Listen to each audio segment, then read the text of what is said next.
ये जो कार्रवाई की है ये उन आतंकवादियों ने की है जो पाकिस्तान ने भेजे हैं, आईएसआई और पाकिस्तान आने। क्या वाकई वॉर होगी ये आप मान रहे हैं? इस बार वो बहुत बड़ा एक्शन होने वाला है। पाकिस्तान की इकॉनमी परमिट नहीं करती कि पाकिस्तान 6-7 दिन से ज़्यादा लड़ सके। पाकिस्तान नहीं सर्वाइव कर पाएगा।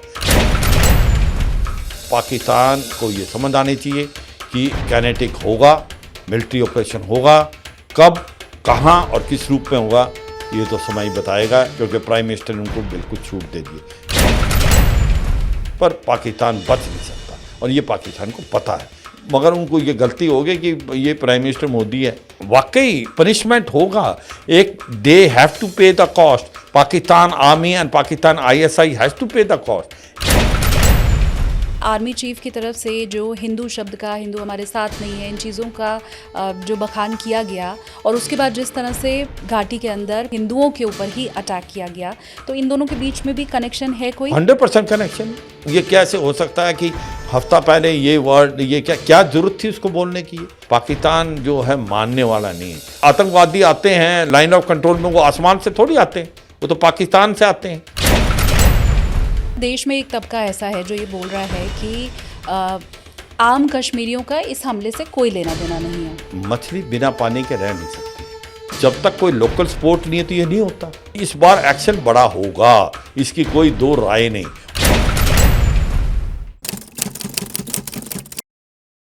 हेलो एवरीवन, अपनी कुर्सी की पेटी बांध लीजिए क्योंकि आप देखना शुरू कर चुके हैं take off with SKT. SKT यानी कि मैं शालिनी कपूर तिवारी। पाकिस्तान में इस वक्त डर का माहौल है। पहलगाम में टेररिस्ट अटैक करके पाकिस्तान वैसे तो ये चाहता था कि भारत के अंदर टर्बुलेंस आ जाए, जो भारत है वहां दहशत फैल जाए, पर हुआ उल्टा। इस वक्त इतनी दहशत पाकिस्तान में है, वो इतना डरा हुआ है कि उनके सूचना मंत्री 2 बजे रात में एक प्रेस कॉन्फ्रेंस करते हैं, टीवी पर आकर के कहते हैं कि हमारे पास पुख्ता जानकारी है, भारत हमारे ऊपर 24 से 48 घंटे के अंदर हमला करने वाला है, जबकि भारत की तरफ से ऐसा कुछ कहा नहीं गया। लेकिन ये डर है, ये बौखलाहट है, ये पाकिस्तान के अंदर दहशत है। सबसे रीसेंट बात आपको बताऊं, इसी दहशत, इसी घबराहट में उनके एक न्यूज एंकर ने अपने गेस्ट से ये सवाल पूछा कि आपको क्या लगता है सबसे पहले भारत क्या टेरर कैंप के ऊपर अटैक करेगा? अब ये देखिए, डर है कि वो खुद ये मान रही है कि टेरर कैंप है पाकिस्तान में। और इसी के जवाब में जो उनके प्रधानमंत्री के एडवाइजर हैं, जो गेस्ट के तौर पर थे, उन्होंने ये कह दिया कि मैं मानता हूं भारत हमसे 5 गुना ज्यादा ताकतवर है। अब ये भी डर है, वो मान रहे हैं, फिर कह रहे हैं हौसले हमारे ज्यादा बुलंद हैं। तो इमरान खान का वो डायलॉग आपको याद होगा कि सबसे पहले तो आपने डरना नहीं है। पाकिस्तान वो नहीं कर रहा है, वो डर रहा है। इस डर के पीछे की असलियत क्या है, पाकिस्तान में डर का माहौल क्यों है, इसके अलावा पहलगाम के बाद जो भारत की तरफ से स्टेप उठाए जा रहे हैं, क्या वो काफी हैं, किस दिशा में भारत जा रहा है, पाकिस्तान का क्या होगा, ये सब समझने के लिए अभी मेरे साथ पॉडकास्ट में जो गेस्ट मौजूद हैं वो मौजूदा स्थिति आपको बहुत अच्छे से समझाएंगे। मेरे साथ हैं मेजर जनरल AK सिवाज जी। बोर्डिंग पास उन्हें हम देते हैं। सर, बहुत स्वागत है आपका। थैंक यू बेटा। तो सबसे पहली बात तो यही कि पाकिस्तान में डर है, लग रहा है आपको? हाँ, बिल्कुल डर लग रहा है। उनको लगता है भूत आया, बिकॉज उनको लगता है कि हमला होगा और बहुत ज़बरदस्त होगा भारत की तरफ से। कब होगा, कहाँ होगा और किस रूप में होगा वो नहीं उनको मालूम, और वो उनको पता भी नहीं लगना चाहिए। तो एक बहुत डर का माहौल है और बुखलाहट है बहुत ज़्यादा, और दुआएं मांग रहे हैं वो दूसरे देशों से। अमेरिका को बातचीत करने की कोशिश कर रहे हैं, और अभी इन्होंने सेक्रेटरी ऑफ स्टेट से बात की, डिफेंस सेक्रेटरी से भी, कहीं किसी तरीके से भारत को मनाएं। IOC में बातचीत कर रहे थे, सऊदी से, UAE, मगर कोई उनके साथ नहीं खड़ा हुआ। और अगर आप देखें आज अकेला पड़ गया है पाकिस्तान, और ज़्यादातर देश जो हैं भारत के साथ हैं। आपको अगर मैं कहूँ कि कोई देश उनके साथ खड़ा है तो कहीं आप ये कहें किसी हद तक टर्की, चीन और अजरबैजान, मगर ये देश भी कोई इसको हेल्प करने वाले नहीं। तो सच्चाई ये है, पाकिस्तान एक आतंकवाद का देश है, वहाँ आतंकवाद को पालता है, पोसता है और भारत की तरफ भेजता है।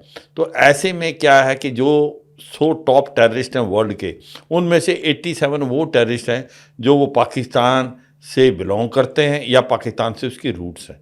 तो ये सच्चाई है। आज इसका रिकॉर्ड आप देखें कि ट्रैक रिकॉर्ड देखेंगे पाकिस्तान का, तो 4 बार वो फाइनेंशियल एक्शन टास्क फोर्स ने ग्रे लिस्ट पे डाल दिया है, मनी लॉन्ड्रिंग और टेररिस्ट फंडिंग।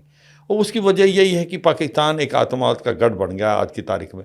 सर, आपने अलग अलग देशों का जिक्र किया कि पाकिस्तान के साथ कोई भी नहीं है, लेकिन अमेरिका की अगर हम बात करें और ये कहा जाना अमेरिका की तरफ से कि भाई आज से नहीं, हम तो सालों से देख रहे हैं, भारत पाकिस्तान का तो ये लगा ही रहता है, ये आपस में सुलझा लेंगे। मतलब वो ना भारत वाली बोल रहे हैं ना पाकिस्तान वाली बोल रहे हैं, ऐसा माना जाए इसको? देखो, एक बात चीज़ माननी पड़ेगी कि ये जो डोनाल्ड ट्रंप एडमिनिस्ट्रेशन है वो आतंकवाद के अगेंस्ट है, इसमें कोई शक नहीं। और ये भी सच्चाई है कि पाकिस्तान अमेरिका का फ्रंट लाइन स्टेट रहा काफ़ी टाइम, स्पेशली जब सोवियत यूनियन आया था अफ़गानिस्तान में, तो मुजाहिदीन जो पैदा किए थे वो CIA ने और ISI ने मिलके किए थे, इसमें कोई शक नहीं। मगर ये भी सच्चाई है कि 2000 के बाद भारत और अमेरिका के रिलेशन में बहुत फ़र्क आया है। वो अपस्विंग रहे हैं, एक बाई पार्टीजन अंडरस्टैंडिंग है, चाहे वहाँ पर डेमोक्रेटिक की गवर्नमेंट हो या रिपब्लिकन के, भारत के साथ बहुत अच्छे रिश्ते रहे हैं। और यही नहीं, भारत और अमेरिका ने 4 फाउंडेशन एग्रीमेंट साइन किए कि वो एक तो है आपका GSOMI, मतलब जनरल सिक्योरिटी और मिलिट्री इंफॉर्मेशन, उसके बाद है LEMOA logistic exchange memorandum of agreement, और फिर तीसरा है COMCASA communication competitive and security arrangement, और फिर एंड में किया बेका बेसिक एक्सचेंज कोऑपरेशन एग्रीमेंट। और इनमें से 4 में से 3 जो ऐसे एग्रीमेंट हैं वो जो डोनाल्ड ट्रंप के पुराने जो उनका टेन्योर था उसमें हुए। इनका निचोड़ क्या है इन चारों फाउंडेशन एग्रीमेंट का, कि अमेरिका और भारत एक दूसरे को पोर्ट फैसिलिटी देंगे, लॉजिस्टिक फैसिलिटी देंगे, रिपेयर फैसिलिटी देंगे, और जो रियल टाइम इंटेलिजेंस शेयर करेंगे। तो अमेरिका के पास सबसे ज़्यादा इंटेलिजेंस है, सैटेलाइट उसके पास है, तो वो भारत को देगा। उसने गलवान में चीन के बारे में भी दी थी, वो अब ड्यूटी बाउंड है देने के लिए।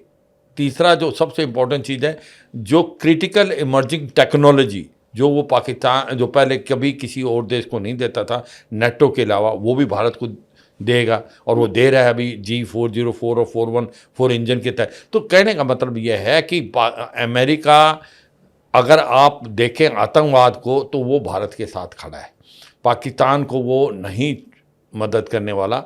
और ये सोचना कि कुछ ऐसा कहे कि आप इसको रिजॉल्व करें, इसमें कोई शक नहीं, पाकिस्तान को कोई शक नहीं है कि ये जो कार्रवाई की है ये उन आतंकवादियों ने की है जो पाकिस्तान ने भेजे हैं, ISI और पाकिस्तान आर्मी। यही नहीं, जब वहाँ पर वाइस प्रेसिडेंट भारत में थे JD वैंस, तब ये हमला हुआ है।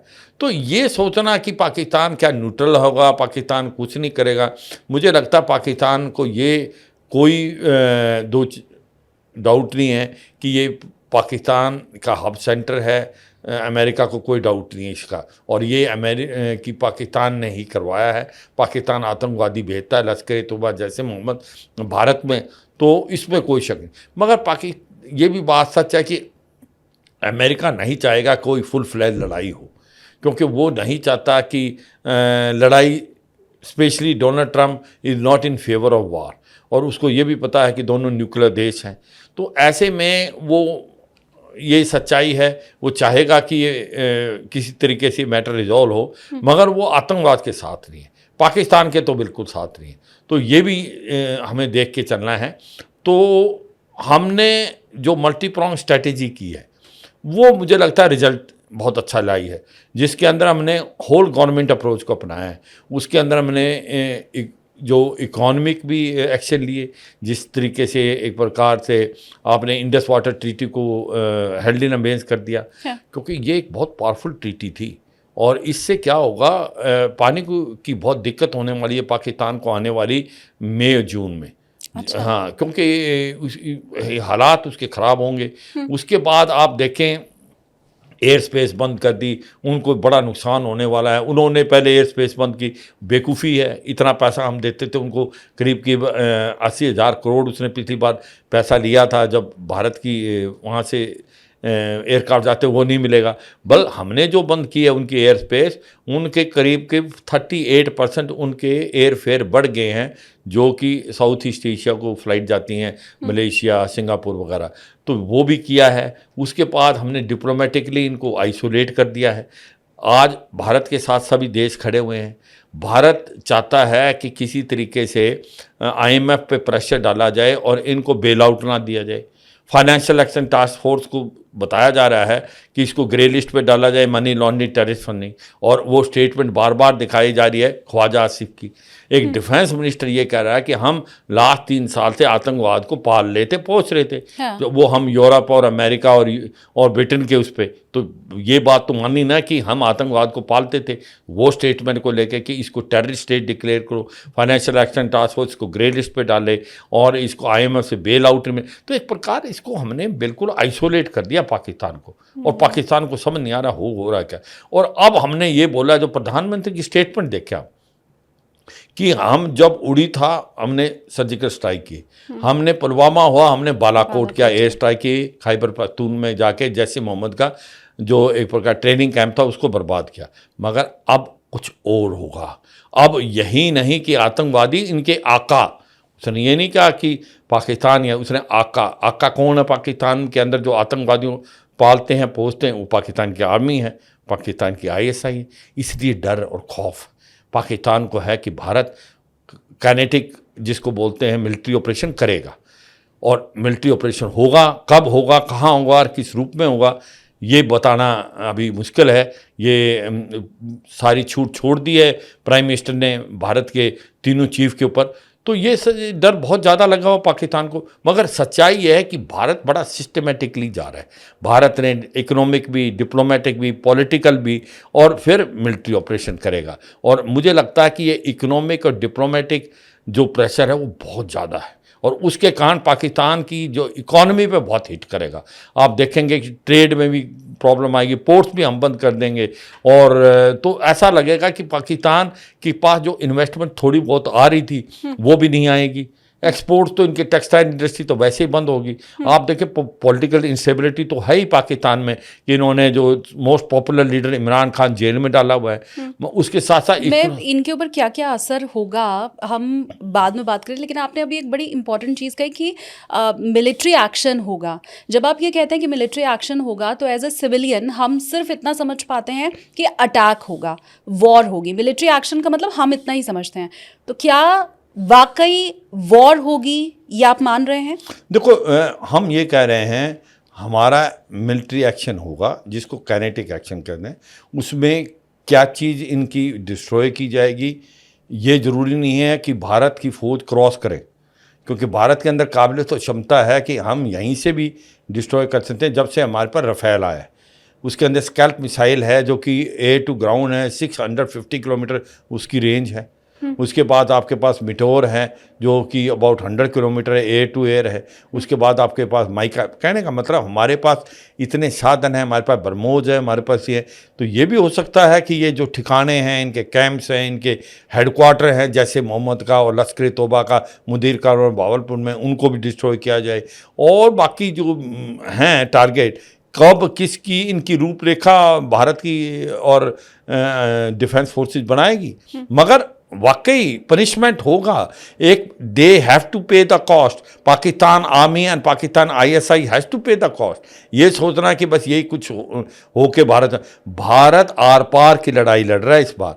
भारत अब की बार विल मेक पाकिस्तान टू पे for what they have done, वो उनको मालूम है। अब आप सभी कहते हैं कि कब होगा, क्यों नहीं हो रहा। हाँ, इन चीज़ों के लिए प्लानिंग की जरूरत है, सोच विचार करना पड़ता है। Time and place and mode has to be of own choosing. दुश्मन को डराओ, दुश्मन को घबराहट लाओ, दुश्मन के अंदर पैनिक फैलाओ, साइकोलॉजिकल वारफेयर खेलो, और फिर आपने जो करना है करना है। और इसमें हम कामयाब हो भी रहे हैं 100%। और हम इतना कामयाब हो रहे हैं कि पाकिस्तान बुखला गया है। पाकिस्तान की स्टेटमेंट देखें, ख्वाजा आसिफ क्या कर रहा है कि खुदा के लिए ये लड़ाई नहीं होनी चाहिए। उनको पता है कि पाकिस्तान भारत के सामने टिक नहीं पाएगा। क्योंकि आप देखो ना, इकोनॉमी एक बहुत बड़ा फैक्टर है जो लड़ाई को, जैसे बताया, होल गवर्नमेंट जो अप्रोच होती है, पाकिस्तान की इकोनॉमी बहुत नाजुक स्थिति में है। पाकिस्तान की फौज 6 दिन से ज़्यादा लड़ नहीं सकती।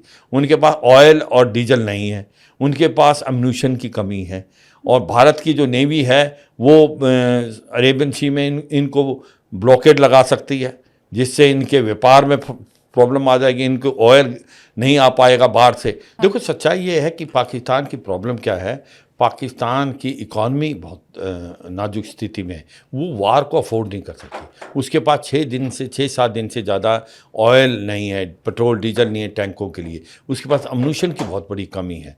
और यही नहीं कि भारत की जो नेवी है उसकी काबिलियत और क्षमता है कि वो अरेबियन सी में पाकिस्तान के जो शिपमेंट को ब्लॉक कर दे सकती है। तो ऐसे में पाकिस्तान ज़्यादा देर नहीं टिक पाएगा, ये एक बड़ी इंपॉर्टेंट चीज़ है।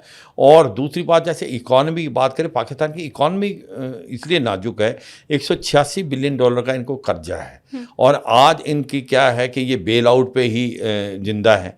बेल आउट अगर IMF नहीं देगा तो ये बिल्कुल मारे जाएंगे। इनका जो फॉरेन रिजर्व है वो 15 बिलियन डॉलर के करीब है, वो एक महीने का भी इंपोर्ट नहीं देख सकता। इनका रुपये जो है 77% गिर गया एक साल में, आज करीब के 300 रुपये के करीब, 280 से 300 रुपये के करीब इनका जो है $1 के मुकाबले है। और यही नहीं, इनके पास क्या है, इनकी जो टेक्सटाइल इंडस्ट्री जो कुछ छोटा मोटा एक्सपोर्ट करती थी वो भी बंद हो गई है। तो एक्सपोर्ट इनके बिल्कुल ख़त्म हो चुके हैं। इन्वेस्टमेंट आ नहीं रही क्योंकि लॉ एंड ऑर्डर की सिचुएशन ख़राब है, और इंपोर्ट्स बढ़ते जा रहे हैं, तो डेट बढ़ता जा रहा है। ऐसे में ये देश लड़ेगा कहाँ? इनकी इसको कोई आज की तारीख में कोई भी इसको सहायता देने को तैयार नहीं। कहीं ना कहीं टर्की, ये सुनने में आया था, C-13J 7 एयरक्राफ्ट भेजे हैं, पर उसने भी इसको नकारा किया कि ऐसा कुछ नहीं किया। चीन भी कितनी मदद देगा? तो सच्चाई है कि क्या पाकिस्तान लड़ाई लड़ सकता है? क्या उसकी इकोनॉमिकली परमिट होता है? क्या उसकी फौज लड़ पाएगी? ये एक बड़ा इम्पोर्टेंट। फिर दूसरा है मोराल बड़ा डाउन है, लीडरशिप बड़ी कमज़ोर है। जो जनरल आसिम मुनीर, वो ज़्यादा मौलवी रखते हैं, जिस प्रकार से उन्होंने भाषण दिया था अभी चंद एक समय पहले कि हिंदू मुसलमान इकट्ठे नहीं रह सकते, तभी 2 नेशन थ्योरी आई थी। क्या भाषण था? क्या वो एक प्रकार मौलवी देता है? क्या उस पाकिस्तान के आर्मी के अंदर कुछ हिंदू, कुछ सिख, कुछ पारसी, कुछ क्रिश्चियन भी तो होंगे फौज में, उनको पास क्या मैसेज है? तो मुझे लगता नहीं कि पाकिस्तान की आर्मी ज़्यादा आर्मी, एयरफोर्स, नेवी टिक पाएगी। सर, आप खुद कह रहे हैं कि ना तो उनकी अर्थव्यवस्था ऐसी है कि वो भारत से लड़ पाएं, ना उनके पास फौज ऐसी है, ना रसद इतना है कि भारत से लड़ पाएं। ये बात आपको पता है, मुझे मालूम है, हर पाकिस्तानी को पता है। तो फिर ये चूहा और शेर की लड़ाई की शुरुआत ही पाकिस्तान ने क्यों की, जब वो खुद जानते हैं? मैंने अभी बताया व्यूअर्स को कि TV पर जो PM के सलाहकार हैं वो बैठ कर ये बोल रहे हैं कि मैं मानता हूँ कि भारत की ताकत हमसे 5 गुना ज़्यादा है। जब वो खुद इस चीज़ को जानते हैं तो फिर अपने पैर पर कुल्हाड़ी क्यों मारी उन्होंने?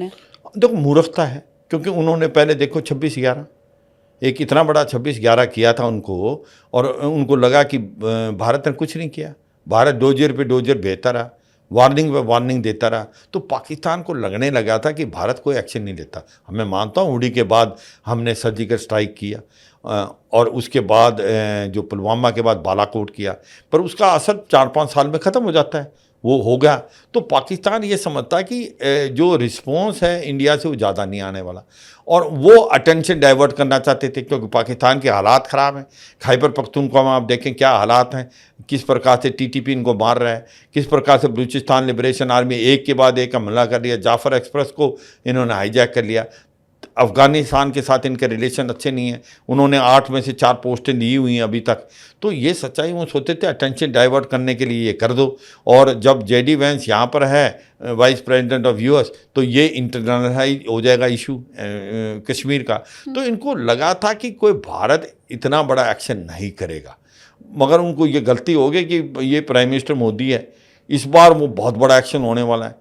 ये सोचते थे हो सकता है कि एक्शन करेंगे कोई आतंकवादियों के अगेंस्ट, मगर जब साफ सुथरे शब्दों में बता दिया आतंकवादी नहीं, उनके आका, वो आका है पाकिस्तान की आर्मी और पाकिस्तान के ISI, तो अब इनको डर लग रहा है। तो मुझे लगता नहीं इन्होंने फैक्टर इन किया था, इन्होंने सोचा नहीं था कि भारत इस कदर जा सकता है। और अब भारत कहता है आर पार की लड़ाई, इनफ इज इनफ, क्योंकि जिस ब्रूटैलिटी से इन्होंने इन लोगों को मारा है, एक जिसकी शादी अभी हुई 7-8 दिन हुए थे, नेवल ऑफिसर था, उसको मार दिया, उसकी वाइफ बैठी हुई है। चूड़ा भी ऐसी नहीं उतरा जो था मेहंदी। चीज़ें आई हैं, बच्चे के सामने बाप को मारा है, औरतों को एक प्रकार विडो बना दिया, तो ये जो ब्रूटैलिटी पूरे देश के अंदर, अब उसने हद पार कर दी है। अब लोग कहते हैं कि इनफ इज इनफ। तो ये आक्रोश भारत के हर नागरिक का, 140 बिलियन जो लोग हैं, 140 करोड़, उनका है। तो ये भी आपको मानना पड़ेगा कि इस बार एक्शन बड़ा होगा, इसकी कोई दो राय नहीं। और मुझे लगता नहीं कि पाकिस्तान ने इसके बारे में सोचा था। उन्हें सोचा था कि शायद नहीं होगा, अब की बार भी ऐसे निकल जाएंगे, मगर मुझे लगता है पाकिस्तान से बहुत बड़ी गलती होगी। आपने बताया कि आर्मी चीफ की तरफ से जो हिंदू शब्द का, हिंदू हमारे साथ नहीं है, इन चीज़ों का जो बखान किया गया, और उसके बाद जिस तरह से घाटी के अंदर, पहलगाम के अंदर हिंदुओं के ऊपर ही अटैक किया गया, तो इन दोनों के बीच में भी कनेक्शन है कोई? 100% कनेक्शन है। ये कैसे हो सकता है कि हफ्ता पहले ये वर्ड, ये क्या जरूरत थी उसको बोलने की? क्या है कि हिंदू मुसलमान जो नहीं रहे? देखो, पाकिस्तान का ट्रैक रिकॉर्ड ये है। पाकिस्तान जो है उसके साथ 23% माइनॉरिटी थी जब पाकिस्तान और भारत अलग अलग बने, जिसके अंदर हिंदू, सिख और ईसाई वगैरह थे। आज घट के मात्र 1% रह गए। कहाँ चले गए वो? या तो मार दिए गए, या वो भाग गए, या उनको कन्वर्ट कर दिया गया। और यही नहीं, जो अहमदियाज हैं, जो फोर फ्रंट में थे भारत के अंदर, वो चाहते थे कि मुस्लिम्स के लिए एक अलग देश बने, बड़े खुशी से यहाँ गए थे। 1984 में उनको नॉन मुस्लिम डिक्लेयर कर दिया। आज वो जो मॉस्क में नहीं जा सकते। तो हालात ये है कि पाकिस्तान की का सिस्टम ही ऐसा है। पाकिस्तान जो है मानने वाला नहीं है। और जो आपने बताया कि जब उसने ये बोला हिंदुओं के बारे में, हिंदू और मुसलमान इकट्ठे नहीं रह सकते, और जो हैं हमारे कस्टम अलग है, हमारे ट्रेडिशन, हमारे एम्बिशन, हमारे एस्पिरेशन, और इसके बाद ये होता हफ्ते के अंदर, तो क्यों नहीं लिंक है? 100% लिंक है। इन्हें उकसाया है, ISI ने प्लान किया है, पाकिस्तान की आर्मी ने कराया है, तो इसमें कोई शक नहीं रह जाता। ये जो बार आवाज़ आ रही है पाकिस्तान के प्राइम मिनिस्टर की, हम इन्वेस्टिगेशन में भाग लेंगे, हम एक इम्पार्शल इन्वेस्टिगेशन किस चीज़ की? शक तो जब होता है कि जहाँ शक हो, यहाँ तो शक है ही नहीं। यहाँ तो पाकिस्तान का ट्रैक रिकॉर्ड देख लो। वो जो आतंकवादी आते हैं लाइन ऑफ कंट्रोल में, वो आसमान से थोड़ी आते हैं, वो तो पाकिस्तान से आते हैं। और ये सच्चाई है कि पाकिस्तान में जब हिलेरी क्लिंटन आई थी 2013 में पाकिस्तान में as a secretary of state, उसने अगवा किया था पाकिस्तान को कि आप अगर अपने घर में सांप पालेंगे और आप अपने पड़ोसी के घर में भेजते रहेंगे और ये सोच के कि वो पड़ोसी को डसेगा, एक दिन आपको भी डसेगा। तो ये पाकिस्तानी बोलते हैं भाई हम तो विक्टिम हैं टेररिज्म के, हम कहाँ से हैं? अरे टेररिज्म के विक्टिम तो हो, पर ये टेररिज्म क्रिएट किसने किया था? ये आतंकवाद तो आपने क्रिएट किया था, आसमान से नहीं गिरा। और अभी भी पाकिस्तान गुड और बैड टेररिस्ट में फ़र्क करता है। लश्कर तौबा जैसे मोहम्मद आतंकवादी जिसको भारत की तरफ बोलता है बेहतर, उसको गुड टेररिस्ट बोलता है। वो स्ट्रेटेजिक एसेट है इनके लिए। और जो इनको काट रहे हैं, जो इनके ऊपर हमला कर रहे हैं तहरीक तालिबान पाकिस्तान, उसको बैड टेररिस्ट बोलते हैं। तो पाकिस्तान का रूपरेखा ऐसी है। पाकिस्तान एक ऐसी नटोरियस कंट्री है, ऐसी फेल स्टेट है कि जब तक इसको आप नहीं मारेंगे तब तक काम नहीं चलेगा। और मुझे लगता है इस बार जो है वो आर पार की है। तो अब जो भी एक्शन होगा बहुत सख्त होगा, इसमें कोई शक नहीं। कब होगा, कहाँ होगा, किस रूपरेखा में होगा, उसका हमें इंतजार करना पड़ेगा। सर, देश में एक तबका ऐसा है जो ये बोल रहा है कि आम कश्मीरियों का इस हमले से कोई लेना देना नहीं है। मैं इसके ऊपर आपका स्टेक समझना चाहूँगी, क्योंकि दूसरा धड़ा फिर ये भी कह रहा है कि बिना आम कश्मीरियों की मिली भगत के या जो लोकल वहाँ के लोग हैं उनके सपोर्ट के बिना ये हमला नहीं हो सकता। तो आप इसको किस एंगल से देखते हैं? आपका क्या नज़रिया है? देखो, ये एक बात माननी पड़ेगी कि मछली बिना पानी के रह नहीं सकती। आतंकवादी बिना OGW और स्लीपर सेल के बिना ऑपरेट नहीं कर सकता। तो ये तो सच्चाई OGW और स्लीपर सेल है। और जब तक उनको आप निकालेंगे नहीं इस सोसाइटी से, तब तक तो ये प्रॉब्लम रहेगी।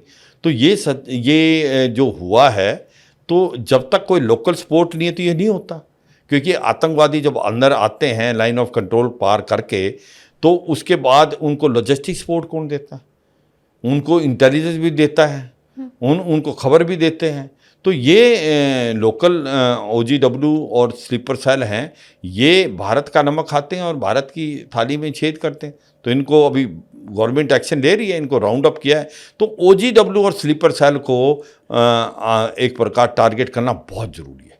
अब बात आती है, आपने कहा कि भाई नॉर्मल कश्मीरी की तो इसमें गलती नहीं, इसमें मानना पड़ेगा कि नॉर्मल कश्मीरी नहीं चाहता, वो चाहता है कि भाई अमन शांति। अब आप कहेंगे कि ये हुआ तो इसमें कहीं ना कहीं खामियां रहेगी, गलती रहेगी, कहीं ना कहीं इंट फेलियर है, कहीं ना कहीं मानते हैं कुछ ना कुछ तो गलतियां हुई हमसे, इंट फेलियर या उसका इन्वेस्टिगेशन हो रही है, उस पर कमियां और खामियां मिलेंगी, एक्शन होगा। मगर बात ये है कि हमने ये सोचा था सब ने कि भाई टूरिज़्म जो है वो लोकल आदमी को एक प्रकार पेशा देता है, वो इनको एम्प्लॉयमेंट दे रहा है, लोकल के लिए फ़ायदेमंद है, तो आतंकवादी इसको टच नहीं करेंगे। तभी बार बार ये कह रहे हैं कि फॉरेन टेररिज्म को कोई लेना देना है इनसे, क्योंकि लोकल अगर कुछ हो तो वो आतंकवादी कभी भी नहीं करेंगे, क्योंकि उससे इम्पैक्ट होगा कि टूरिज़्म कम हो जाएगा, टूरिस्ट कम आएंगे तो इनकी एम्प्लॉयमेंट और इनके पास जो पैसा खर्चा आ रहा था वो कम हो जाएगा। तो ये तो कोई शक नहीं। तो दो बातें हैं जो बात हमने की कि वाकई जो नॉर्मल कश्मीरी है वो आतंकवाद के साथ नहीं है, वो अमन और शांति से रहना चाहते हैं, वो बहुत खुश हैं क्योंकि जम्मू एंड कश्मीर बहुत आगे निकल गया पाकिस्तान के जम्मू एंड कश्मीर से। मगर कुछ एक ऐसे रोटन एप्पल हैं जो कि ओवरग्राउंड वर्कर स्लीपर सेल हैं, उनको ट्रैक करना, पहचानना और उनके ऊपर एक्शन लेना बहुत ज़रूरी है। ये क्या वजह है कि कश्मीर के अंदर हम अभी भी देखते हैं कि पाकिस्तान के लिए लोगों के मन में सॉफ्ट कॉर्नर दिखाई देता है, सपोर्ट दिखाई देता है? इस तरह के हमले, अगर मैं यूपी की बात करूं, मैं मध्य प्रदेश की बात करूं, तो इन जगहों पे बिहार में होना, तमिलनाडु में होना मुश्किल है कंपैरेटिवली। ये कश्मीर में कर पाना ज़्यादा आसान क्यों रहता है? आज भी वहाँ के लोगों के, कुछ लोगों के ही सही, दिल में ये सॉफ्ट कॉर्नर क्यों है? देखो, बदलते बदलते टाइम लगता है, बहुत फ़र्क आया है। अभी जो नॉर्मल कश्मीरी है वो अमन चाहता है, शांति चाहता है, वो खुश है। जिस प्रकार से जम्मू कश्मीर कहाँ से कहाँ पहुंच गया, सड़कों का जाल है, IIM medical college, engineering college, पत्थरबाजी की घटनाएँ नहीं होती, रेडिकलाइजेशन में कमी आई है। इसमें कोई नहीं, कुछ 60-70 आतंकवादी नॉर्थ कश्मीर में हैं, कुछ 40-50 साउथ पीर पंजाल में हैं।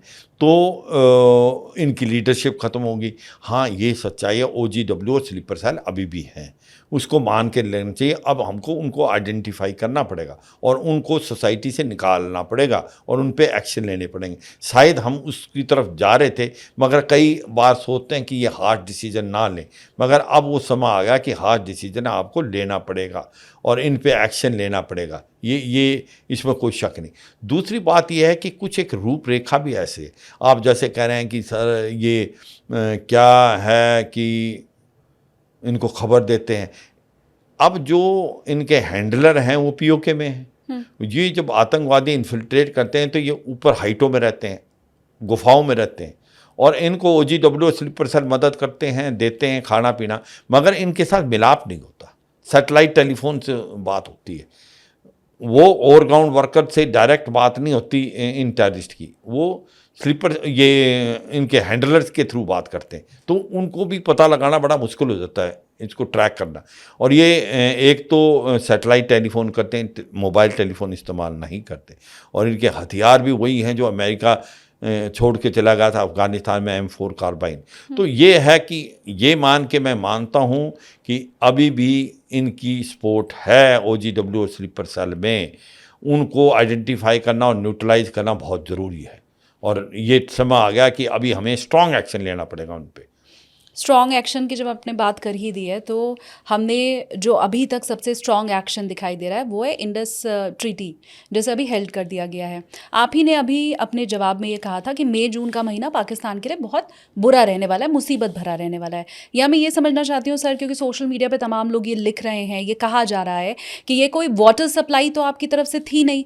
जैसे शहरों के अंदर वाटर सप्लाई आप करते हैं कि जी आपने बंद कर दिया तो अब शहर में वाटर सप्लाई नहीं हो पाएगी, ये तो नदी है, न उसको रोकने का इंफ्रास्ट्रक्चर हमारे पास है। अगर हम वो तैयार करने की कोशिश करेंगे तो शायद सालों लग जाएगा। तो ऐसी परिस्थिति में ये एक्शन लेना और ये हमारा एक्सपेक्ट करना, क्योंकि एक आम सिविलियन तो यही समझ पाता है कि तुरंत इसका एक्शन दिखाई देगा, वो कहाँ तक सही है? और जैसा आपने कहा कि मई जून का महीना उनके लिए बहुत मुश्किल रहने वाला है, तो जब ये नल है नहीं जिसे बंद हम कर दें तो वो कैसे संभव होगा? देखो, इसमें 3-4 बातें हैं। एक तो हमें समझना पड़ेगा ये इंडस वाटर ट्रीटी में क्या प्रोविज़न है। इसमें 6 एक प्रकार से नदियां हैं, जो 3 ईस्टर्न रिवर्स हैं और 3 वेस्टर्न हैं। जो रवि, ब्यास, सतलुज है वो ईस्टर्न है, उसका पानी हम यूज़ कर सकते हैं पूरा। और जो इंडस और झेलम और चेनाब है वो वेस्टर्न है, उसका 20% पानी हम कर सकते हैं, रन ऑफ द रिवर भी कर सकते हैं, बाकी पानी पाकिस्तान में। ये जो 20% पानी है वो हम नहीं यूज़ कर रहे, वो हम कर रहे हैं 5 से 7%। एक तो हम उसमें पूरा इस्तेमाल करें। एक ही जो ईस्टर्न नदी है इनका पानी भी वहाँ चला जाता है, उसको भी हम यूज़ नहीं कर पा रहे। आपके पानी में दम है, क्या हमने स्टोरेज फैसिलिटी बनाई है? हाँ, हमारे पास कमी है, हम बनाएंगे। अब स्टार्ट तो होगा ना, अब ये सोच विचार हो जाएगा। मगर कई चीज़ें क्या है कि अभी हम हाइड्रोलॉजिकल इंफॉर्मेशन पास करते हैं उनको, और जब इंडस वाटर ट्रीटी नहीं रहेगी तो कोई नहीं करेगी। कब वहाँ पर बाढ़ आ गई, कब वहाँ पर सूखा पड़ गया, वो उनको पता नहीं चलेगा, वो भी एक होगा। फिर स्लिटिंग जो है, जिसको कहते हैं पानी के अंदर मिट्टी ज़्यादा जाएगी तो उनका वो जो डैम है वो बंद हो जाने के हैं। तो काफ़ी दिक्कतें आने वाली हैं ग्राउंड पे, पाकिस्तान को बहुत प्रॉब्लम आने। पाकिस्तान को पानी की अगर दिक्कत हुई तो ये जो पूरा इंडस सिंध बेसन है उसमें प्रॉब्लम आएगी, और ये मुझे लगता है देर आए दुरुस्त आए। भारत इसको पहले भी कह रहा था, जो इंडस वाटर ट्रीटी है वो भारत के पक्ष में नहीं बल्कि पाकिस्तान के ज़्यादा पक्ष में। और मुझे लगता है इस के कारण अब ये जब दोबारा भी कभी होगी तो इसके अंदर वो कुछ प्रोविज़न आएंगे। अब कम से कम हम अब अपने कुछ वाटर स्टोरेज फैसिलिटी तो बनाएंगे। हाँ, आज नहीं तो कल, कम से कम टाइम लगेगा पर बनेगी। हम अपना पानी जितना हमें ऑथराइज वो तो यूज़ करेंगे। तो जो हमने हाइडल प्रोजेक्ट बना रहे थे कृष्ण गंगा वगैरह, वो हम बनाएंगे। 20% जो वाटर हमको ऑथराइज है वेस्टर्न रिवर से वो पूरा करेंगे। तो मुझे लगता है काफ़ी फ़र्क आएगा। Immediately may not be there, पर 1-2 महीने में आप देखेंगे इसका फ़र्क आना आएगा। और पाकिस्तान को पता है, उनको डर लगा है, उनको खौफ है। वो वर्ल्ड बैंक में जाएंगे, वो इंटरनेशनल कोर्ट ऑफ जस्टिस में जाएंगे। जाएं, आप देखते हैं क्या होता है। तो ये सच्चाई है। भारत ने जो ये सब एक्शन लिए हैं बड़े सोच समझ के लिए, और भारत निचोड़ देती को पाकिस्तान की इकॉनमी इतनी अच्छी नहीं है ना।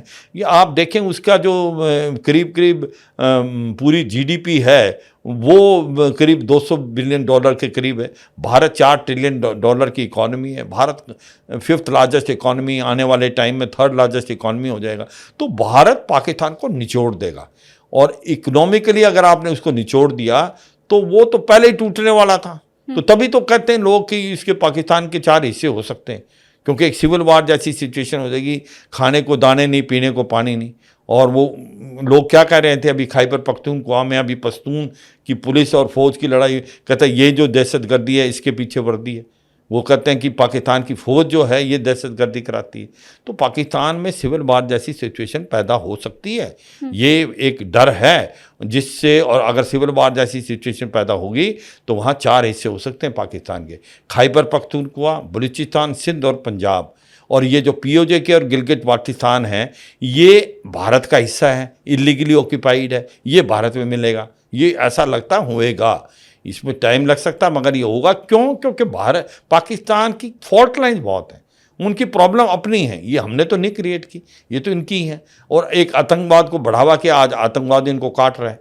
मगर इंडिया जो पाकिस्तान के दुख की बात यह है कि आप टूटने के कतार पे, पर भारत के फिर भी आतंकवादी बेहतर है, क्योंकि इनकी जो पॉलिसी है ब्लीड इंडिया विद 1000 कट, उसमें तो कोई बदलाव नहीं आया। वो कहते हैं कुत्ते की पूंछ आप 14 साल सीधी करने की कोशिश करो पर वो टेढ़ी की टेढ़ी रहती है। तो दुख की बात ये है, हम ये सोचें कि पाकिस्तान कमज़ोर हो गया, पाकिस्तान की हालात ख़राब हैं, ये सब के बावजूद भी लश्कर तोबा जैसे मोहम्मद के आतंकवादी अभी भी इन्होंने लॉन्च पैड पर बिठा रखे हैं 500 से 600, वो भारत की तरफ पुश करता है। तो ये कहना कि भी पाकिस्तान मान जाएगा, पाकिस्तान की फौज है, वो नहीं। उसकी वजह है, उसकी वजह यह है कि वो कहते हैं हर देश के पास आर्मी है, पर पाकिस्तान में आर्मी के पास देश है। और पाकिस्तान में असली पावर जो है वो इस्लामाबाद से नहीं, जनरल हेडक्वार्टर रावलपिंडी से होती है। वहाँ पर जो लास्ट 77 साल जो इंडिपेंडेंस का है, उसमें से आधे टाइम तो पाकिस्तान की आर्मी ने रूल किया है और बाकी टाइम उसने पीछे से रूल किया है। वो करें enjoy all authority without responsibility. तो सच्चाई ये है कि आज पाकिस्तान की फौज जो है वो पैरेलल इकोनॉमी भी चलाती है। वो एक फौजी फाउंडेशन और बाकी बिजनेस हाउसेज हैं जो कि 188 बिलियन डॉलर का बिजनेस है। कोलगेट से लेके सीमेंट, रियल एस्टेट से लेके बैंक पाकिस्तान की आर्मी चलाती है और वो टैक्स के दायरे में नहीं है। तो उन्होंने पाकिस्तान की इकोनॉमी का भी भट्टा गोल कर दिया। तो पाकिस्तान की जो फौज है वो आज की तारीख में कंट्रोल कर रही है पाकिस्तान को। पाकिस्तान का जो आप साइज देखें, हमारे से 1/7 है, उसकी पॉपुलेशन 1/8 है, उसकी इकोनॉमी हमारे से 11% है, मगर पाकिस्तान की फौज हमारे 70% है। एक छोटा देश एक बड़ी फौज क्या कर रहा है? क्योंकि उन्होंने अपने लोगों को झूठ बोला है, एक इमेजिनरी थ्रेट क्रिएट की है पाकिस्तान भारत की तरफ से। अगर हमारे पास बड़ी फौज नहीं हुई तो हम भारत की फौज हमारे ऊपर चढ़ जाएगी। तो एक प्रकार से इमेजिनरी थ्रेट करके उसने एक बड़ी फौज बना रखी। Can Pakistan afford such a big army? इसके कारण वो आज इनके लिए टेरमाइट बन गई, वो दिमक की तरह पाकिस्तान को खा रही है। क्योंकि सच्चाई यह है कि आप इकोनॉमी के अंदर दखल अंदाजी करेंगे, आप एक इतनी बड़ी फौज रखेंगे जो अफोर्ड नहीं कर सकते, तो फिर पाकिस्तान का यही हाल होगा। 1960s में इनकी इकोनॉमी बहुत अच्छा कर रही थी, आज आप देखें कितनी बुरी हालत है। वो इनकी अपनी है। ये पाकिस्तान की सबसे बड़ी प्रॉब्लम पाकिस्तान की फौज है, पाकिस्तान की ISI, वो इनको निकलने नहीं दे रही और वो भारत के साथ रिलेशनशिप खराब रखना चाहती है, वो नहीं सुधारने चाहती। अगर कोई सिविल गवर्नमेंट चाहती भी है उसको बदल देते हैं। और मैंने जैसे बताया इनका जो एक पॉलिसी है ब्रीड इंडिया विद 1000 का, वो करते रहेंगे, टेररिस्ट भेजते रहेंगे। टेररिस्ट को ये स्ट्रेटेजिक एसेट मानते हैं। इनके लिए रॉबिन हुड हैं हाफिज सईद मसूद अजहर, उनको तो ये एक प्रकार से जेल की बजाय वो तो VIP ट्रीटमेंट में घूम रहे हैं। तो ये सच्चाई पाकिस्तान की असली रूप ये है और ये हमें दे। तो कई बार कहते हैं कि हमें स्टेबल पाकिस्तान, हमें स्टेबल पाकिस्तान नहीं चाहिए, हमें कमज़ोर पाकिस्तान चाहिए। जितना कमज़ोर हो उतना फायदे में, क्योंकि पाकिस्तान मानने वाला नहीं। पाकिस्तान को जो हैट्रेड है भारत के प्रति वो कम नहीं होने वाली, क्योंकि पाकिस्तान की फौज में प्रॉब्लम है। आपने ये तो बहुत अच्छे से समझा दिया सर कि कुत्ते की पूंछ को 11 साल भी नली में रखो तो वो सीधी नहीं होती, और वो कितना कमज़ोर है ये भी आपने समझाया। अब मैं चाहती हूँ आप मुझे ये भी समझाएं कि जब रशिया यूक्रेन वॉर हुई थी तो उस वक्त यही खबर चल रही थी, और ख़बर की बात नहीं है, हर कोई ये जानता है कि कहाँ रशिया है और कहाँ यूक्रेन है। ऐसा लग रहा था कि हफ्ते भर के अंदर कीव के ऊपर उनका नियंत्रण हो जाएगा, और हमने देखा कि वो वॉर कितनी लंबी चली, इनफैक्ट अभी तक है। हमने ये भी देखा कि हमास और इजराइल के बीच जब लड़ाई हुई तो उस वक्त भी ऐसी खबरें आ रही थी कि बहुत लंबी लड़ाई चलेगी नहीं। तो ऐसी परिस्थिति में अगर मतलब भगवान न करे ये हो, वॉर कभी सॉल्यूशन नहीं है ये मैं भी मानती हूँ, पर ऐसी परिस्थिति, और अब जबकि हम कंपेयर कर ही रहे हैं, तो क्या रशिया और यूक्रेन वाला हाल तो नहीं हो जाएगा? चाइना पूरा सपोर्ट देना शुरू कर दे और वैसी कंडीशन में बहुत लंबी ये वॉर चले, और अभी जो हम कंपैरिजन कर रहे हैं वो गलत तो नहीं साबित हो जाएगा? ना, बिल्कुल। तो कुछ सच्चाई है इसमें। 2-4 बातें आपने जो बोली उसमें सच्चाई है। पहले तो किसी ने ये नहीं सोचा था कि रूस यूक्रेन पे हमला करेगा। हमने ये सोचा था कि एक प्रेशर टैक्टिक्स है रूस की। मगर जब हमला हो गया तो ये भी सोचा था कि यूक्रेन 2 वीक से ज़्यादा टिक नहीं पाएगा, क्योंकि रूस एक सेकंड मिलिट्री पावर है। मगर वो नहीं हुआ। उसमें 2-3 वजह हैं। एक तो कहीं ना कहीं रूस की भी गलतियाँ हैं। रूस की कंस्पिरेशन आर्मी थी कुछ टाइम शुरू में, उनको क्योंकि सेकेंड वर्ल्ड वार के बाद कोई ख़ास लड़ाई भी नहीं लड़े। तो उसके बाद सबसे बड़ी वजह है यूक्रेन की लड़ने की। यूक्रेन जो थी उसको नेटो और अमेरिका से वेपन मिले, सपोर्ट जो था फाइनेंशियल सपोर्ट और हथियारों का सपोर्ट मिला। हाँ, वाकई ये तो मानना पड़ेगा कि यूक्रेन की फौज लड़ी है। तो ये सच्चाई है कि वो सिचुएशन यहाँ नहीं है। पाकिस्तान की इकोनॉमी परमिट नहीं करती कि पाकिस्तान 6-7 दिन से ज़्यादा लड़ सके। पाकिस्तान नहीं सर्वाइव कर पाएगा। पाकिस्तान की हालात ख़राब है, और इसलिए अगर ये लड़ाई मान लो खुदा न खास्ता होती है और लंबी चलती है तो पाकिस्तान जैसे जैसे लंबी गई पाकिस्तान हारता जाएगा, क्योंकि वो सस्टेन नहीं कर सकता। तो इसमें कोई 2 राय नहीं है। तो जो रशिया यूक्रेन है किसी हद तक बात में दम है, मगर यहाँ वो नहीं लागू। यहाँ पाकिस्तान को कोई सपोर्ट करने वाला नहीं है, यहाँ भारत उसको ब्लॉकेड भी करेगा। तो मुझे नहीं लगता कि ज़्यादा देर वो टिक पाएगा भारत के सामने, इसमें कोई शक नहीं है।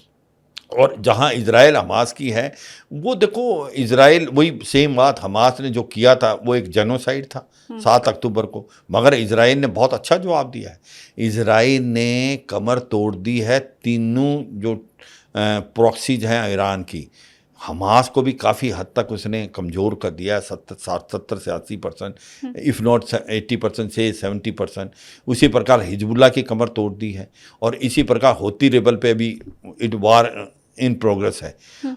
आप कहोगे कि भाई इतनी जल्दी क्यों नहीं गए, क्योंकि इन्होंने सारे टनल डिफेंस जो बना रखी थी, ये तो किसी ने सोचा नहीं था कि टनल डिफेंस के ऊपर आप करना, पर इजराइल देश ही ऐसा कर सकता है।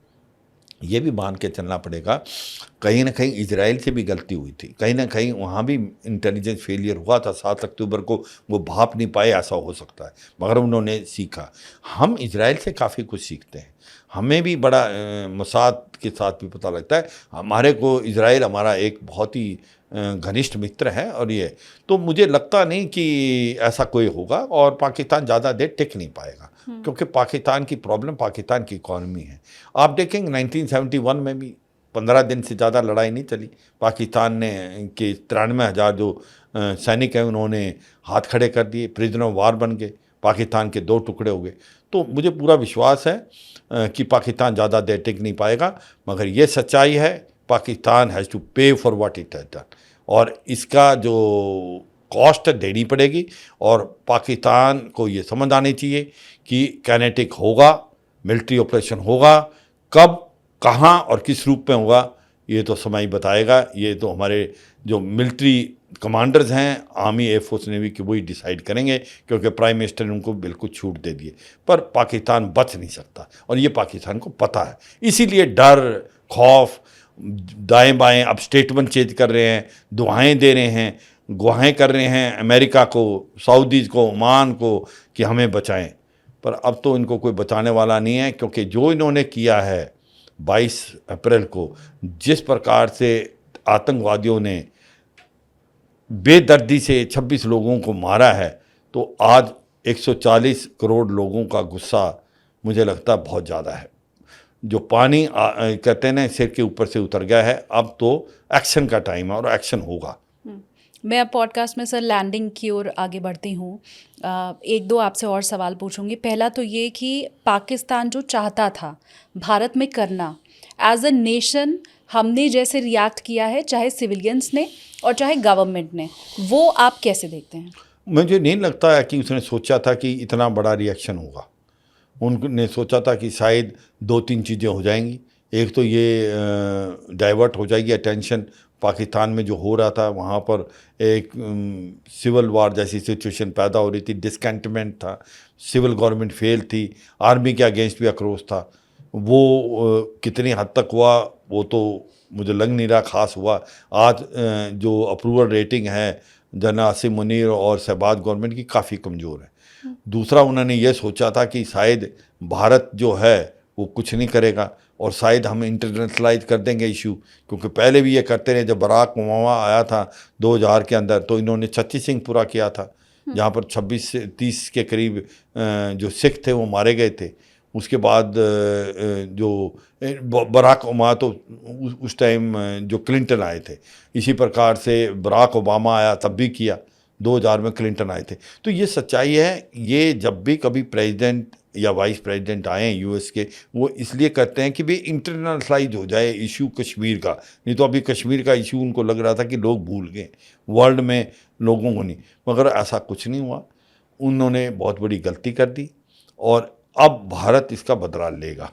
अब उन्होंने ये नहीं सोचा था कि भारत का जो रिएक्शन इतना होगा, मगर ये आक्रोश जो पैदा हुआ है लोगों में, आप वो स्टेटमेंट याद करें कि जब वो एक मेल को मारा, तो उसने जो वाइफ थी और उसकी जो बेटा था, उसने बोला कि हमें भी मार दो। उसने बोला नहीं, तुम्हें नहीं मारेंगे, तुम जाके बोलो मोदी को।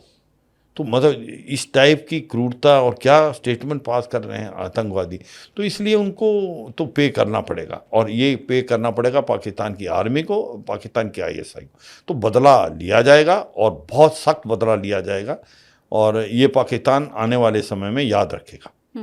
मैं जाते जाते सर आपसे चाहूँगी कि आप कैसे देश के लोगों को एक मैसेज दे पाएँ, क्योंकि सर ये वो वक्त है कि कोई लाख कह ले।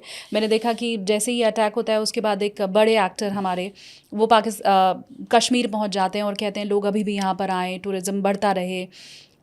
लोगों का जो हौसला है ना वो टूट चुका है, और अब भरोसा दोबारा कायम कर पाना कि फैमिली के साथ कोई पहुँचे कश्मीर, वो बहुत मुश्किल है इस सीज़न के लिए। तो मुझे लगता है अब तो वो नहीं हो पाएगा, लेकिन आगे जो विकास के रास्ते पर कश्मीर बढ़ रहा था वो बढ़ता रहे।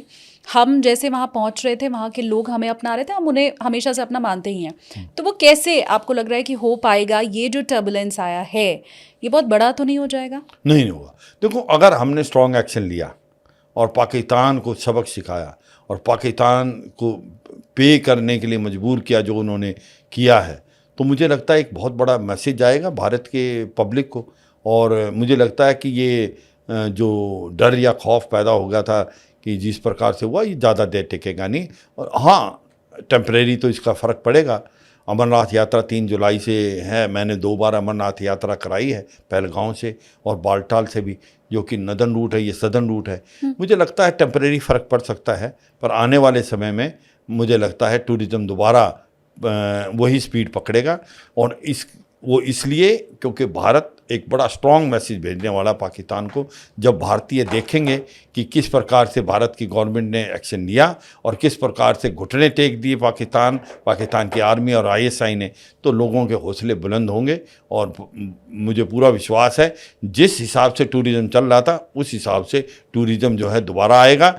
हो सकता थोड़ा टेम्परेरी इसमें सेटबैक हो। Thank you so much sir, आपने बहुत आसान भाषा में हमें समझाया, क्योंकि एज अ सिविलियन ये टेक्निकलिटीज़ भी हम नहीं समझ पाते हैं। क्या भारत ने जो एक्शन लिया है उसके मायने क्या हैं, इन सब चीज़ों को बहुत बखूबी आपने समझाया।